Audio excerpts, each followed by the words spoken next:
Okay, sa muli, magandang gabi and happy midweek po sa ating lahat mga kapatid. Midweek. Maraming salamat Brother Rolando and Sister Sherlyn sa inyo pong napakagandang lugar na napakalamig. No, hindi na kailangan ng aircon. No, hindi na siguro, may aircon pa ba kayo dito? Sa bahay niya? Meron pa. No? Kasi ngayon lang ito. No? Sa susunod naman ay maghanda-handa naman tayo kasi malapit na din po ang summer. No? Okay, maraming salamat din po sa nagbibigay ng awit. Tunay ang Panginoon ay tunay na napakabuti. Merciful, wonderful Savior.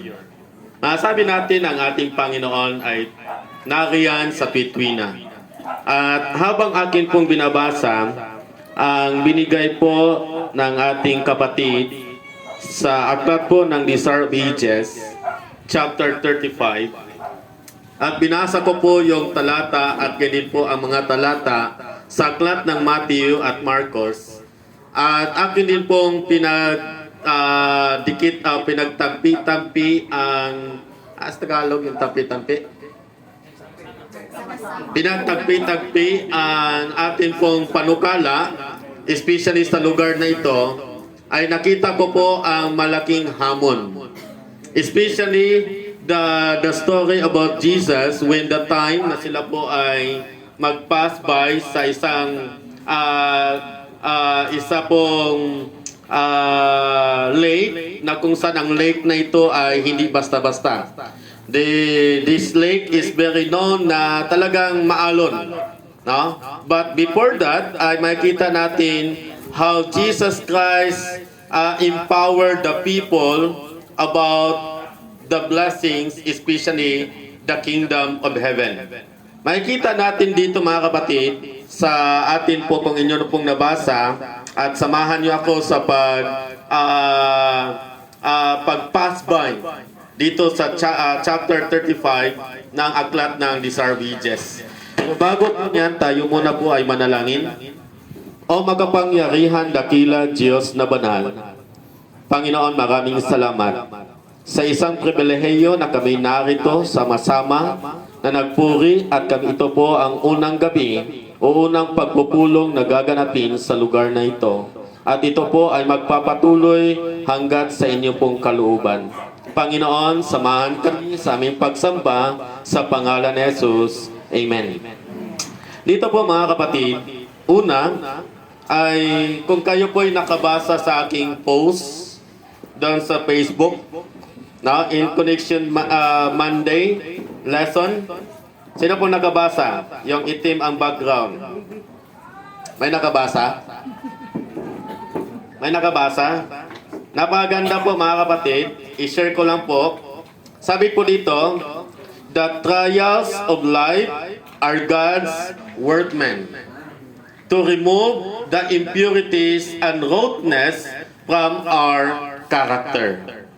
Bago po natin titingnan, itong talatang ito, lesson po natin ditong Monday, ay tinignan ko rin po ang chapter 4 at chapter 8 ng aklat ng Matthew at chapter 4 ng aklat ng Mark.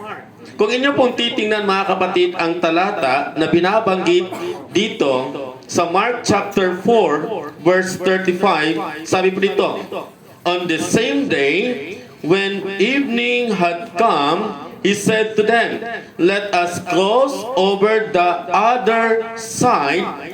Now, when they had left the multitude, they took him along the boat as he was, and other little boat were also with him. And a great windstorm arose, and the waves beat into the boat, so that it was already filling. But he was in the stern asleep on a fellow, and they awoke him and said to him, Teacher, do you not care that we are perishing? 39. Then he arose and rebuked the wind and sea and said to the sea, Peace, be still. And the wind ceased, and there was a great calm. But he said to them, "Why are you fearful? How is it that you have no faith?" And they feared exceedingly and said to one another, "Who can this be that even the wind and the sea obey Him?" Kung inyo pong mapapansin po dito sa talatang ito, mga kapatid, bakit binabanggit sa talatang ito yung ating pong sa may pamagat, "Peace be still" in chapter 35 in the book of Disarm Ages. Before this talk about this statement, this passage, before the cross, no, to the sea, before the cross, God or Jesus Christ give them an empowering message about parables, about the message of the what we call yung tinatawag the blessings of the kingdom. No? He is talking about the parable of the mustard seed. No? And on that day, before the cross, God, Jesus Christ always empowered them. What is all about faith? That's why He said, "Let us have faith like what?" Hindi po kailangan na magkaroon tayo ng malaking pananampalataya. Ano lang ang sabi ng Panginoon? Magkaroon lang tayo ng kagaya ng isang liso ng mustasa. Sino ba nakita ng liso ng mustasa? Nakita na ba kayo? Gaano kalaki? Kumpara nyo dito sa ating mga Napakaliit. Anong liit? Kasi pag sabihin natin, napakaliit, maraming maliit. Sa tingin nyo? Parang isang tuldok ng Alam nyo po ba yung pitsay? Maliliit? No, maliliit siya, pero itong mustasang ito, pag itinatanim, maliit na kahoy o malaking kahoy? Lumalaki. Ang sabi po dito, why God use? Kung inyo pong titingnan dito, ang langit na ninanais ng lahat ng tao, people are longing to be in heaven, to live that wonderful heaven that God created or prepared for us. All of us are want to stay. Pero ang sabi, if you want to live in the heavenly kingdom, let us have this faith. No? Let us have this faith. It means they are being prepared by God because the sea that they will be passing through is not an ordinary sea. Nung tiningnan ko po ang commentary, ito palang alam na pala ng mga tao sa lugar na ito na ang lugar na kaila pong yung dagat na kailang tatawiran o dadaanan, ito po ay talagang ang sabi pa doon, yung terrible. Sino po bang nakakaranas sa inyo ng dumaan kayo sa isang dagat na nakakanasan yung napaka-terrible na mga alon? No? Ako po ay experienced when the time of Yolanda, we are having a crusade in Romblon, passing from Romblon, from Limon going to Katiklan, ay talagang ang alon doon ay naglalampakan, talagang nagbabanggaan sa sobrang lakas. You know, one of my friends, 3 of them are foreigner at the time. We are praying, nakaupo kami praying for the safety, but these 3 foreigner ay talaga naman ay lumuluhod na. No, lumuluhod na. Pero titingnan po natin dito mga kapatid, the message of chapter 5 is all about how we trust in God in times of trials. How we trust in God in times of issues in life. No? How we stand to God in times of perplexities. Because in this verse, they are passing, then napakalakas ng alon. Itong isang bagay natin pong tatandaan. The disciples, they are connected with Jesus. But once terrible storm will come, even us, even though we know we already accept Christ, we believe in Christ, but when we encounter troubles in our lives, we forget Christ. Tama po ba?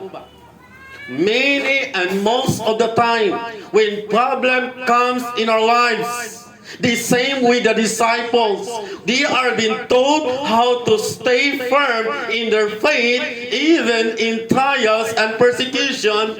But on that day, they forget that Jesus is with them. They forget is Jesus is with them, and because they are being focused on the storm, they are very self-centered at the time. They forget that Jesus is with them. Nakita niyo po? Si Kristo'y kasama nila, pero dahil po'y nakatingin sila doon sa malalakas na alon.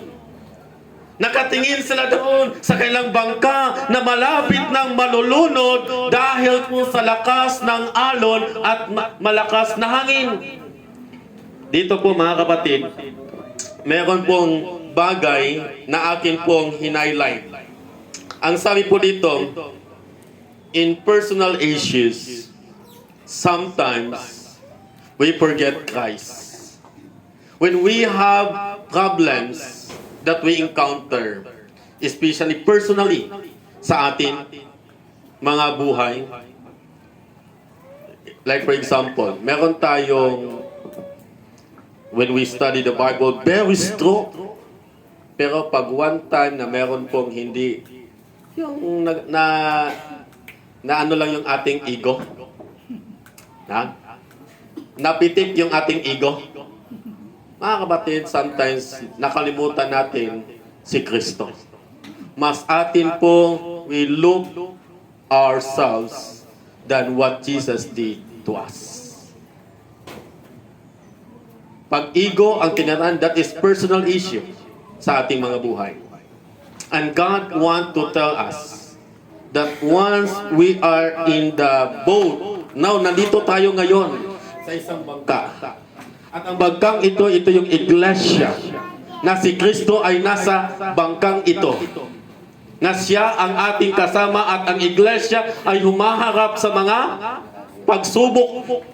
At sa pagharap sa mga pagsubok, minsan tayo po ay nakatingin na lang doon sa pagsubok at hindi natin natingnan na si Kristo ay kasama pala natin. Kaya one time sa loob ng iglesia, pag konti problema, ay dinadamay ang ating Panginoon. Ay, slide muna ako. Nasilo ako sa isang kapatid. Personal issue. Isa pang bagay. Isang bagay na gustong ipabatid sa atin. Sabi po dito, issues at home. Ang atin pong panahon ngayon, we are really in the battle of what we call parenting issues.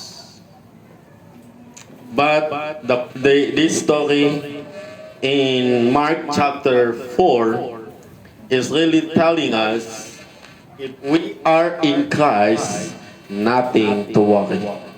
Even though we are experiencing a big storm in our lives, when we are in Christ, nothing to worry. Our family, sometimes, yes, there is a problem. Hindi po natin maiiwasan yan. But once we are in Christ, nothing to worry. Isang bagay po dito. Ang sabi po ito, that we are not alone. God is with us. And through Christ, ang sabi niya, through Christ, He will straighten us. Ang sabi nga po ng Isaiah 41 verse 10, what the Bible said, fear not, for I am with thee. No? Ang sabi ng pagan, fear not, for I am with thee. In this time, even the disciple already witnessed the power of God. But when they encounter storm, they forget. They forget Christ.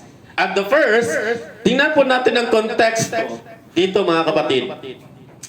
Ang kailang pagpunta sa lugar na kailang tatawiran is not an ordinary. isang pagano lugar.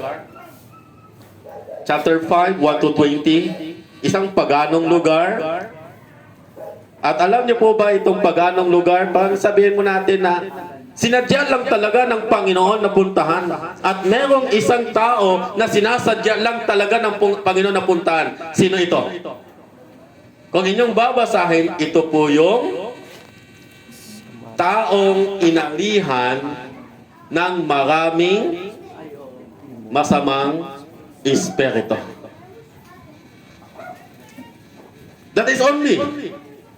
Ipinapakita, God is willing to cause that very storm, yung napakalakas na mga storm, napakalaking alon, para lamang mapaabutan at maligtas ang taong nangangailangan ng kaligtasan. It means, kahit gaano man kahirap ang mga hamon, basta ang ating misyon, ang ating direksyon ay pagduwin ng kaluluwa, wala pong pwedeng makakahadlang. Nothing, Brother Rolando, I hope you understand a little bit some Tagalog because it's not easy also to speak English all the time. Only saksak sinagon. You know? Dito mga kapatid. No? Dito mga kapatid, gusto pong ipabatid sa bawat isa sa atin itong bagay na ito. Because of one soul, God is willing to cross a sea who is roaring with waves, a strong wind because of one soul.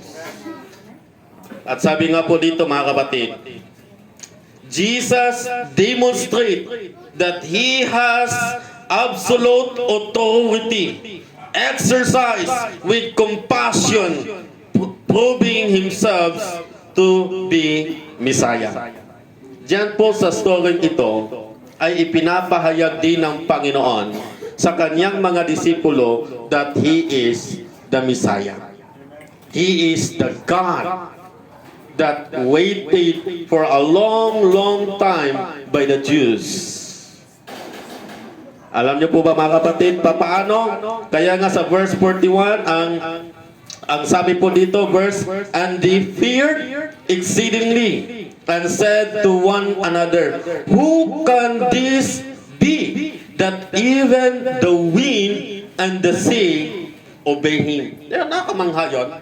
Pero, magtataka kayo, bakit nasabi nila ito that at most of the time, they experience miracles from God, from Jesus Christ. Nagpapagaling ng mga may karamdaman, nagpapalayas ng mga demonyo. God already performed. Jesus already performed these miracles. Pero nung time na ito, namamangha uli ang mga disipulo. Nasabi, anong klaseng tao ito? Na kahit ang nature ay kaya niyang i-control sa waye. Di ba? Tayo kaya, makikita niyo po mga kapatid, tayo mismo, may mga kasama na tayo. Kilala na natin ang taong ito. Pero meron pang mga pagkakataon na minsan mamamangha ka. Ay, grabe naman to. Sila na palagi nilang nakikita ang mirakulo ng Panginoon sa kanilang pakikisama sa Titrina. At this time, they experience amazement that Jesus Christ can able to control even the nature. It means telling us whatever problems that we are carrying every now and then, nothing to worry because Christ is with us. Amen. Christ will help us to carry and to overcome all those problems that we are facing. At sabi pa po dito, Jesus can work miraculously in your life if you will depend on Him, and sometimes He does this even if you doubt. Napakaganda ang sabi ng Panginoon dito. Jesus can work miraculously in your life if you will depend on Him. But even you are in doubt, God still will do for you to witness how God is really good to each one of us. Even magdadoubt, sometimes there are doubt, especially here. Kailan kayo nag-isip, Elder? Dito, napapaano? Magsimula. Ang hirap, paano kaya? Ang hirap. Hindi natin maano sa ating isipan. But if we trust in God, if we say, if we believe that God loves me, do you think that God loves them also, those people around this place? Yes, God loves them. And we don't want them that when Jesus will come, we are the nearest people of God in this place, then sila po'y di maliligtas dahil hindi nila nasumpungan ang katotohanan. Naging kapitbahay na pala natin, hindi pa natin napaabutan ng Ebanghelyo. And Jesus will say, yan ang sisingilin sa atin ng Panginoon. Saan na ang mga kaluluwang aking pong ipinagkakatiwala sa inyo? There are principles. Jesus has absolute authority to heal physical disease. He is not only the healer of the physical body, He is also the healer of the spiritual one. Mga kapatid, hindi naman tayo. Kung ang disipulo nga ay medyo nababahala nung sila'y humarap ng mga malalaking hamon, alon, ano nangyari? It means, tayo din po, minsan din po we experience din ng manghihina. Pero ang sabi ng Panginoon, ang sabi niya, God has absolute authority. Sabi niya, Jesus has absolute authority over nature. Jesus has absolute authority to forgive sin. Jesus has absolute authority over spiritual forces. Jesus is the ultimate example of compassion toward others. God recognizes the authority of Jesus in our lives. God wants us to recognize Jesus' authority in our lives. Atin pong iano ang ating buhay. Ang pangalawa pa dito, draw upon the authority Jesus in your life. Magpakalapit-lapit po tayo mga kapatid. Pero isang secret, paano pa tayo maging malapit? Ang sekreto po mga kapatid is to be with Him. Walk with Him. Being an instrument.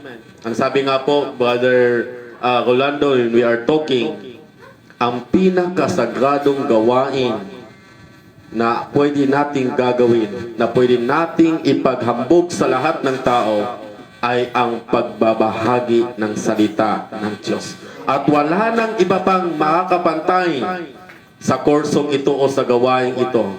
This sacred work, like what we call house-to-house visitation, no? Teaching the children, ay napaganda po. Isa pa ito, seek healing of your wound from Jesus the healer. Recognize Jesus' compassion toward God.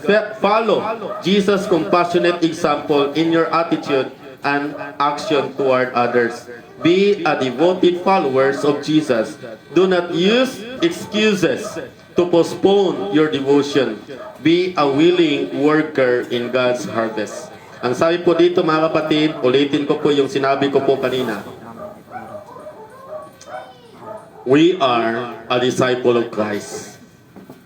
Kapag ikaw pa ay nagtatampo, pag ikaw ay nagtatampo, it means we need to be grateful. Kasi meron pa tayong dahilan na lumapit sa Panginoon para baguhin at tanggalin yung pagiging tampuhin natin. Kung ikaw ay madali pong masasaktan or anumang mga bagay na meron tayong negative, kung nararamdaman mo agad na there is something wrong, it means that is the evidence that we need Christ. Because only Christ can help us from our weaknesses. Pero kapag hindi mo ramdam na, wala akong kahinaan, ako boy okay lang, wala ko. It means, ipinapakita natin na tayo po'y hindi nangangailangan sa ating Panginoon. Kasi, only those people who need Christ able to see her needs. No? Nakikita natin ang ating pangangailangan. In the last part, mga kapatid, ang sabi po dito ni Ellen White sa Deserved Ages, ang sabi po dito sa Deserved Ages, mga kapatid, napaganda. Ang sabi po dito sa last part, no? Ang sabi po dito, ang pagkakasalubong ng mga inaalihan ng demonyo sa Jersgisa ay nag-iwan ng isang aral sa mga alagad. Ito ang nagpapakilala kung hanggang saan kaaba sinisikap dalhin ni Satanas ang buong sangkatauhan. At ang layunin naman ni Kristo ay mapalaya sila sa kapangyarihan nito. Let us see. Jesus Christ at Satan is look like a roaring lion, looking whom he devoured. He doubled his effort, especially to us. He doubled his effort, but let us always remember, Jesus do his best for us also to be saved. Kaya mga kapatid, the book of Deserved Ages chapter 35, be still. The word peace. Gusto ng Panginoon sa ating paglalakbay, magkaroon tayo ng katiyakan, kapayapaan. At yung salitang be still, manatili tayo na nakatayo kasama ni Kristo. Manatili tayo anumang hamon na ating haharapin. Let us be still. At yung pagiging be still, tayo po at mayroong kapayapaan because Christ is with us. We cannot able to have peace kung wala tayong sinasandalan. Wala tayong sinasaligan. Pero nagkakaroon tayo ng kapayapaan because we know Christ is with us. At the second one, makakatayo tayo sapagkat si Kristo ang bato na ating pong kinatatayuan. Kaya mga kapatid, let us continue to surrender ourselves to God as we continue to do His work. I know, sa ating pong makikita, napakadami at yan po ay kasama ang dugo ni Kristo na naula sa lupang ito para itong mga taong nasa ating paligid ay makasumpong din ng kaligtasan. And that is a challenge for each one of us. Once again, good evening and happy midweek po sa ating lahat. Amen.